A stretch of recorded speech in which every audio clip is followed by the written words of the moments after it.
There's no feeling more intense than starting over. If you deleted your homework the day before it was due, as I have, or if you left your wallet at home and you have to go back after spending an hour in the commute. If you won some money at the casino and then put all your winnings on red but it came up black. If you got your best shirt dry cleaned before a wedding and then immediately dropped food on it. If you won an argument with a friend and then later discovered that they just returned to their original view. Starting over is harder than starting up. If you're not ready for that, like if you've already had a bad day, then what you're about to go through might be too much. Feel free to go away and come back. I'll be here. Alright, thanks for coming with me on this trip. I'll understand if you have to take a break at any point. Just find a safe place to stop and quit the game. And don't worry, I'll save your progress, always, even your mistakes. This game is a homage to a free game that came out in 2002, titled Sexy Hiking. The author of that game was Jazzuo, a mysterious Czech designer who was known at the time as the father of B games. And B games are rough assemblages of found objects.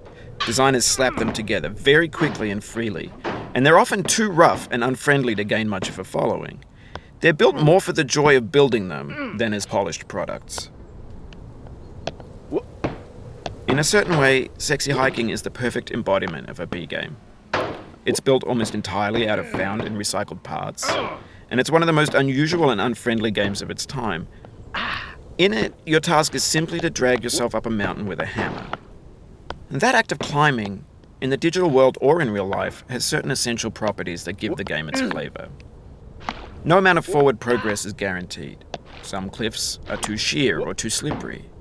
And the player is constantly, unremittingly in danger of falling and losing everything. Anyway, when you start Sexy Hiking, you're standing next to this dead tree that blocks the way to the entire rest of the game. It might take you an hour to get over that tree, and a lot of people never got past it. You prod and you poke at it, exploring the limits of your reach and your strength, trying to find a way up and over. And there's a sense of truth in that lack of compromise. Most obstacles in video game worlds are fake. You can be completely confident in your ability to get through them once you have the correct method or the correct equipment or just by spending enough time. In that sense, every pixelated obstacle in Sexy Hiking is real. The obstacles in Sexy Hiking are unyielding, and that makes the game uniquely frustrating. But I'm not sure Jazzuo intended to make a frustrating game. The frustration is just essential to the act of climbing, and it's authentic to the process of building a game about climbing. A funny thing happened to me as I was building this mountain. I'd have an idea for a new obstacle, and I'd build it, test it, and it would usually turn out to be unreasonably hard. But I couldn't bring myself to make it easier. It already felt like my inability to get past the new obstacle was my fault as a player rather than as a builder. Imaginary mountains build themselves from our efforts to climb them, and it's our repeated attempts to reach the summit that turns those mountains into something real. When you're building a video game world, you're building with ideas, and that can be like working with quickset cement. You mold your ideas into a certain shape that can be played with, and in the process of playing with them, they begin to harden and set until they're immutable, like rock. And at that point, you can't change the world. Not without breaking it into pieces and starting fresh with new ideas. For years now, people have been predicting that games would soon be made out of prefabricated objects, bought in a store and assembled into a world.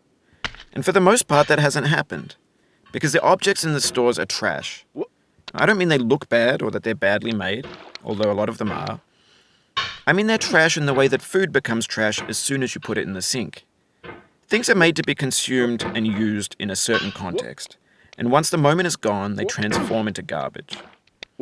In the context of technology, those moments pass by in seconds. Over time, we've poured more and more refuse into this vast digital landfill that we call the internet.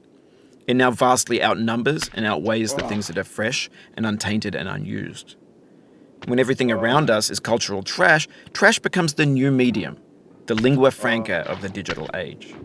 And you can build culture out of trash. But only trash culture. B games, B movies, B music, B philosophy. Maybe this is what digital culture is. A monstrous mountain of trash, the ash heap of creativity's fountain. A landfill with everything we ever thought of in it. Grand, infinite, and unsorted. There's 3D models of breakfast, Gen X's fanfic novels, Scan magazines, green screen Shia LaBeouf, banned snuff scenes on LiveLeak. Facebook's got lifelike bots with unbranded adverts and candid shots of Kanye and Taylor Swift mashups, car crash epic failed GIFs, Russian dashcam vids, discussions of McRibs, discarded, forgotten, unrecycled, muddled, rotten, untitled. Everything's fresh for about 6 seconds, until some newer thing beckons, and we hit refresh. And there's years of persevering, disappearing into the pile, out of style, out of sight. In this context, it's tempting to make friendly content that's gentle, that lets you churn through it but not earn it. Why make something demanding if it just gets piled up in the landfill, filed in with the bland things? When games were new, they wanted a lot from you. Daunting you, taunting you, resetting and delaying you. Players played stoically. Now everyone's turned off by that. They want to burn through it quickly, a quick fix for the fickle, some tricks for the clicks of the feckless. But that's not you, you're an acrobat. You could swallow a baseball bat. Now I know, most likely you're watching this on YouTube or Twitch, while some dude with 10 million views does it for you, like a baby bird being fed chewed up food. That's culture